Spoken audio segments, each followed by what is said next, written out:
guys, welcome back to my channel. I have to apologise for the slight rain shower you may be hearing. Yeah, the conservatory's just out the back there and the rain's falling on it and I can't do anything about it. And it's been raining and then sunny and then raining again, so sorry if the lighting goes dark and then light and then dark. But yeah, I can't control the Scottish weather. So today we are filming the second segment of my The Bright Side of Being Blind mini-series, and that is the struggles or the pet peeves of a visually impaired person. So I've been collecting these on my phone for a while, so this video I decided to make is a little rant video to get things off my chest. But as all of my eyesight videos are, it was also to give information and awareness to other sighty people that if it's something you guys are doing, just in future, just know that we don't like that and that's not okay. I don't want to come across sounding superior or smug in any way, but I don't know how to say these things without coming across that way. But yeah. It's also pet peeves as well, things that annoy me, and it might not have to do with me or you. It might just be a perk of being blind that you just have to laugh about and get on with. So I've got the list on my phone and I will get it up right now. The first thing I want to talk about is eating elegantly. I think a lot of sighted people take for granted something as simplistic as eating food. You may have seen on my channel I actually had a video and it was my parents doing everyday tasks blindfolded, and one of them was eating, and you're probably thinking, well, I could eat with my eyes shut. Yes, eating is more or less an easy task, especially when it's food like a curry. That's really simple. You just get a fork full of food and you scoop it in your mouth. I love food like that. There's some foods I have grown very fond of and some foods I will deliberately avoid, like peas. Peas just roll everywhere and you have no control over them unless you have mashed potato to put them in to stop them from rolling everywhere. I just don't want them on my plate. I like to know what I'm eating before I eat it because I just think it's fair. Again, sighted people, they have the luxury of not needing to know, and then they sit down and they look at their plate and say, oh, okay, cool, I'm having beans and toast with cheese on top. We can't do that. So I always make a habit of saying to mum what we're having for dinner tonight, or what's on my plate. So it's really important, if you're out with someone who's visually impaired and they ask what's on their plate, don't say something silly like food, because that's not fair. You're robbing that person of knowing what's on their plate. You know, how would you like it if you were blindfolded and it's like you've got some sort of food on your plate, but you know, you either have to A, feel it with your bare hands and work out what it is that way, or B, eat it. And you know, it could be something you really don't like.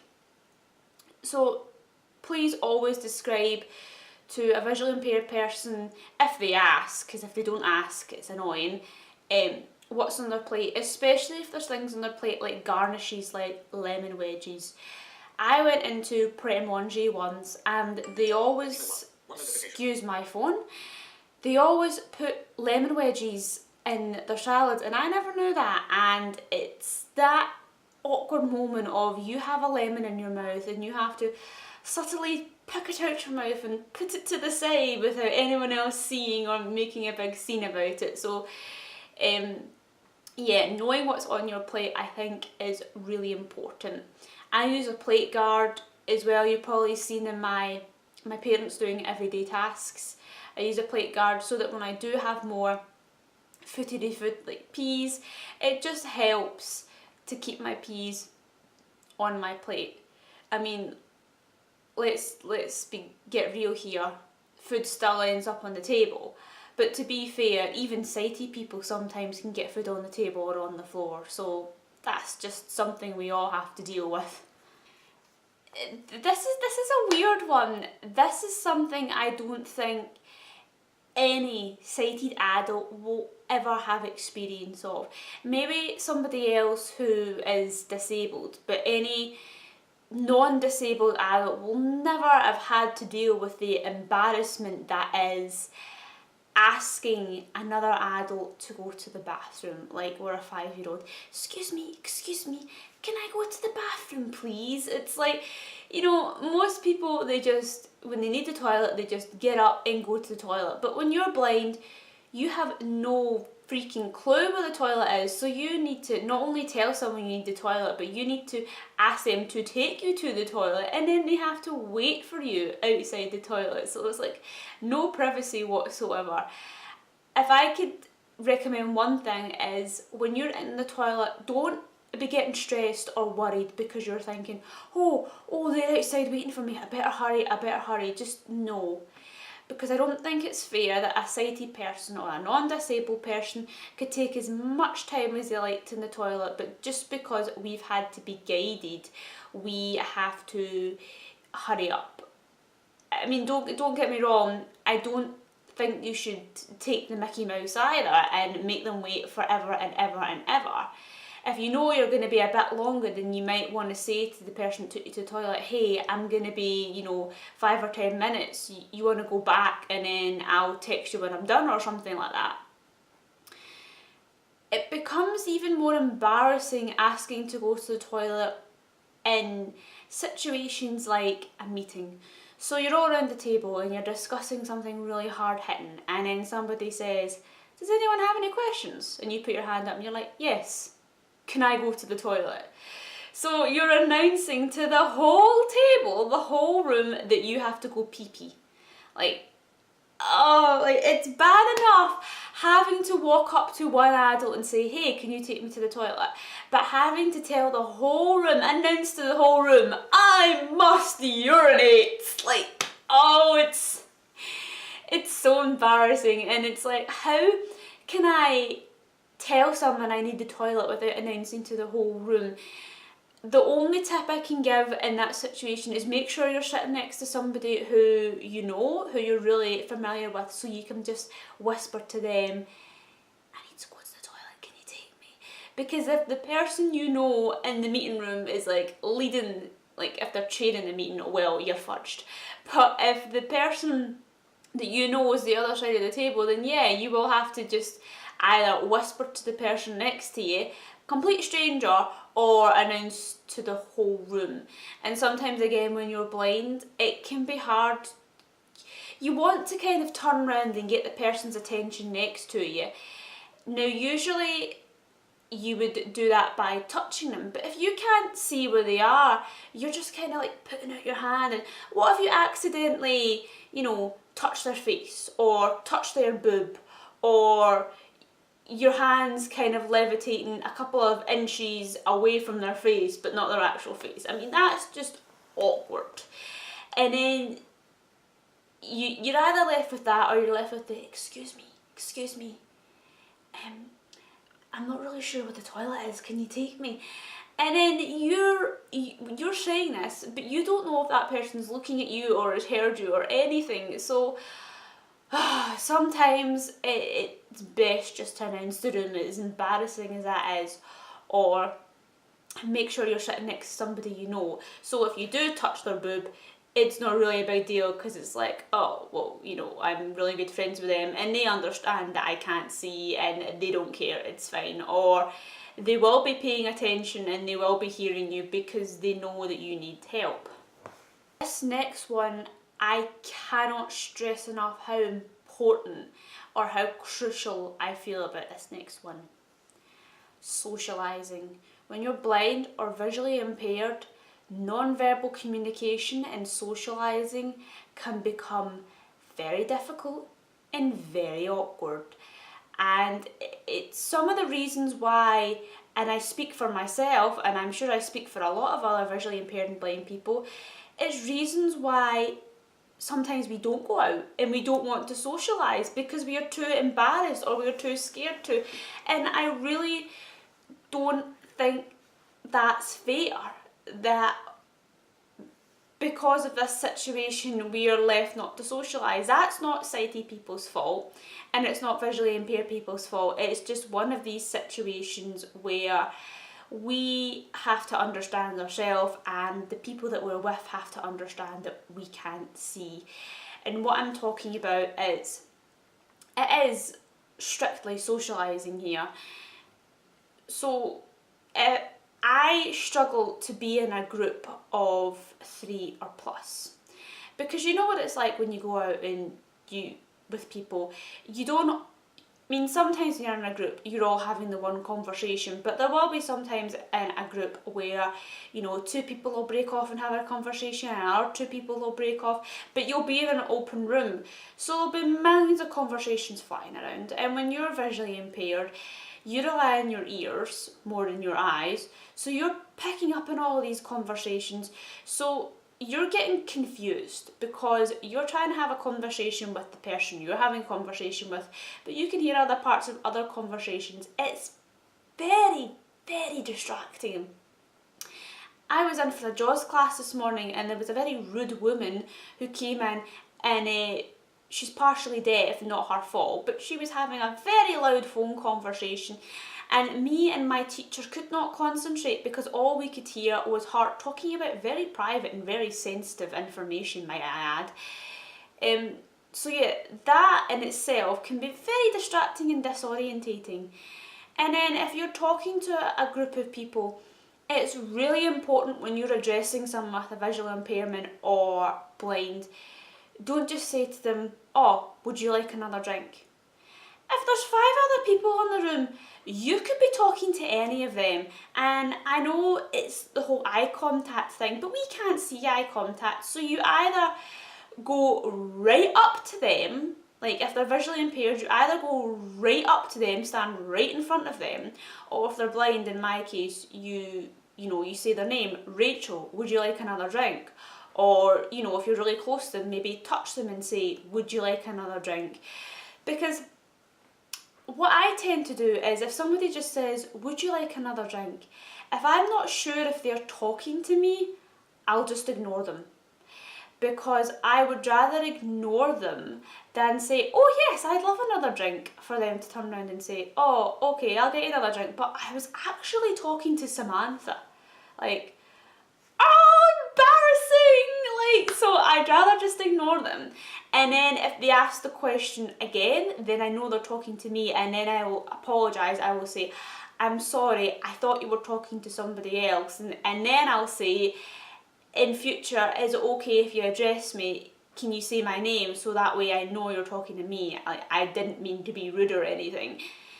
And then problem solved. So I'd rather do that. I'd rather be seen as a rude female dog than embarrass myself, to be honest with you. The other big thing when it comes to socialising, and this is the fault of the sighted person, like, if you do this, it's not cool and it's not okay. If you're in the middle of talking to a sighted person and they have to go to the bathroom or get a drink or anything like that, can you please say to the person you're talking to, "Oh, I'll be back in a minute, I'm just going to get a drink." Because the amount of people that just get up and walk away, and then you're sitting there and you're going blah blah blah blah blah blah blah blah blah blah, and you're like, they've been quiet for a while, and you're like, "Janice, what do you think about this?" And then you reach out your hand, and then you find an empty seat, and you're like, "Great, okay, well, I've just been talking to thin air for the past 5 minutes, cool." That's not okay. Like, it's embarrassing, especially if somebody walks by and they just see this blind girl sitting going blah blah blah blah blah blah, talking to themselves. It's embarrassing. embarrassing, and I think it's really rude on the part of the sighted person. So if you are with someone who's visually impaired or blind, please tell them, like, you don't have to tell them where you're going, like, we're not detectives. You could just say, oh, I'll be back in a minute, but just tell them you're leaving the room, so that we're not sitting there talking to thin air. I mean, yes, sometimes we can hear people get up and leave, but sometimes we don't, so please don't depend on our ears all the time, because we are only human. Another important one when it comes to socialising is, and I will give an example of this, if you are talking to someone who's visually impaired and blind, please introduce yourself. Don't just go up to them and say, oh, hey Rachel, remember me? And it's like, you're standing there and you're talking to this person for 10 minutes and you're like, I have absolutely no idea who that was. Right, fair enough if you go up to them and say, hey Rachel, it's Kelly from yoga class. And then you're like, oh yeah, I know who that is. Or it's like, oh hey, it's Sandra, I used to babysit you when you were 5 years old. And you're like, no, I don't remember you at all. That's fair, at least you know who they are, and you can go home and say, oh, by the way, I met Sandra, and then, you know, your family can be like, oh yeah, Sandra, oh, do you know her? Because I don't know her. So yeah, please don't just go up to someone who's visually impaired and blind and be like, oh hi, blah blah blah blah. Like, please introduce yourself, because again, I don't think it's very fair that everybody knows who you are, but they don't know who you are, if that makes sense. Again, it's like you're robbing that blind or visually impaired person of that information, which isn't fair. So this is still socialising, but it's slightly moving away. And if anybody's watching this and they work in deliveries, then please listen up. In all fairness to the delivery people, you don't have your cane and you march around the house confidently because your house is the place you are the most confident with. So unless you go up to the door and say, hey, I'm blind or I'm visually impaired, they'll have no idea. And you don't really want to announce that because it's really awkward. Like, here's your parcel, here's your parcel. Oh, by the way, I'm blind. I don't tell people that I'm visually impaired or blind unless the situation calls for it. So in that case, if a delivery came and they said, can you sign for it? That's when I would say, oh no, I'm sorry, I can't. I'm actually blind. And I get a lot of shocked responses. So yeah, to be fair, a lot of delivery people don't realise you're visually impaired until you tell them.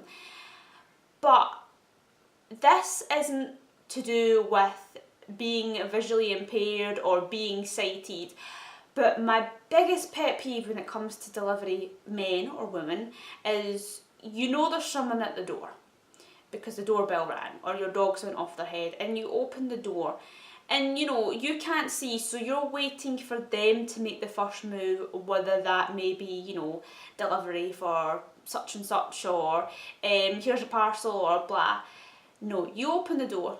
You know someone's there. You can sense their presence. You can hear them rustling. You can hear them breathing. They're not saying anything. You're not saying anything. They're not saying anything. And you're like, hi? And then they're like, here. And they shove a parcel at you, and you feel something at you, and you take it, and then they walk away, but they don't say they've gone. You just know they've walked away because you can hear their footsteps at the bottom of your drive, and you shut the door and you're just like, what? Please, please, please don't do that. It's rude. It's so rude. Even if that was a sighted person, I'm like, not saying anything and just shoving a parcel in someone's face and then walking away and not saying anything. It's really rude. And for someone who's blind, it makes the person who's blind or visually impaired feel stupid and inadequate. It made me feel not great. And I'm going to name and shame here. It's my Hermes deliverer. She is the worst for doing that. And it's gotten to the point now where if my mum's in the house or my dad's in the house and I'm expecting a Hermes package, because unfortunately that's where all my Disney packages come from, I won't answer the door because it'll be her. And she not only does that, but she makes comments like, oh, you're blind. Oh, I have to sign this, don't I? Oh, you have no idea how much hard effort that is. It's like, oh, I'm sorry, me being blind inconveniences you. I wish I'd never been born, because it's taking up an extra 2 minutes of your jam-packed day. I'm so sorry, it's such a big inconvenience. Like, I can't stand her. I can't stand the women. Anyway, I'm getting all ranty. The last part of this video is fashion malfunctions. So again, as you've seen in my parents blindfolded doing everyday tasks, sometimes picking clothing can be tricky, particularly socks. When I filmed that video, I was pretty good at figuring out what tops were what and what jeans were what, but I've added a lot of new clothing pieces to my wardrobe that I'm not familiar with my fingers with. So sometimes I'll pull out a top and I think I'm wearing, say, my Cheshire Cat jumper, which I know I'm wearing right now. But say I think I'm wearing that and it turns out I'm wearing, I don't know, another jumper, my Fox jumper. FYI, both of them would be very, very hard to mistake because they feel very different, but that was just an example. So I think I'm wearing this charcoal burgundy pink jumper, and it turns out I'm wearing a grey and orange jumper, and you know, I've put on all this burgundy and pink eyeshadow and it's like clashing horribly with my orange jumper, and I'm going about my business and people are like, oh, poor wee blind girl, she's got all her colours mishmashed. Like, oh, I don't ever want to do that. If I'm going out and I pick a top and I'm not sure of what it is, I just put it back. If I'm in the house, I don't mind so much because most of the time when I'm in the house, I don't wear makeup, and it's not a big deal if I think I'm wearing one top and it turns out to be another. Because if I'm in the house just lying around doing nothing, it's really not a big deal. My other massive problem is makeup.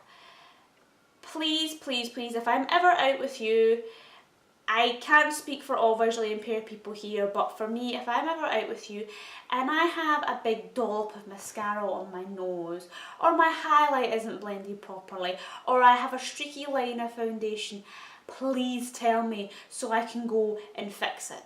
I would hate to think that I was walking around with a big mascara gloop right in my nose and I'm walking around just grinning at everyone and none the wiser, and people are too scared to say, oh, by the way, you've got a big black mark on your nose. Like, no, please, please tell me. Like, again, it could happen to sighted people if they don't look in the mirror before they leave the house, but I just don't. I think visually impaired people and blind people have the right to know if their makeup is a mess.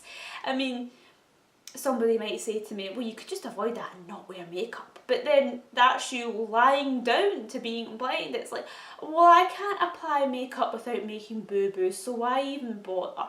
Like, sighted people make boo-boos as well. It's just that they can see when they make boo-boos and they clean them up, and we can't. So if I'm ever out with you and I have a makeup boo-boo, please tell me. Yes, I might freak out, but don't worry. That's just me. As long as I get it fixed, that's the main thing. It would be a catastrophe if you told me I had a mascara gloop on my nose and I couldn't fix it, because then I would know it was there and it would be agitating me. You know, that's when they say ignorance is bliss comes in handy. But I'm rambling now. So that is everything for this video. I'll let you guys pick, and if you don't, I'll end up picking for myself. My next video, do you either want a Disney haul or a life update? Comment down below your answer. If you don't, I'll end up picking. So I hope you guys are having an awesome day, and I will talk to you in a next video. Bye guys!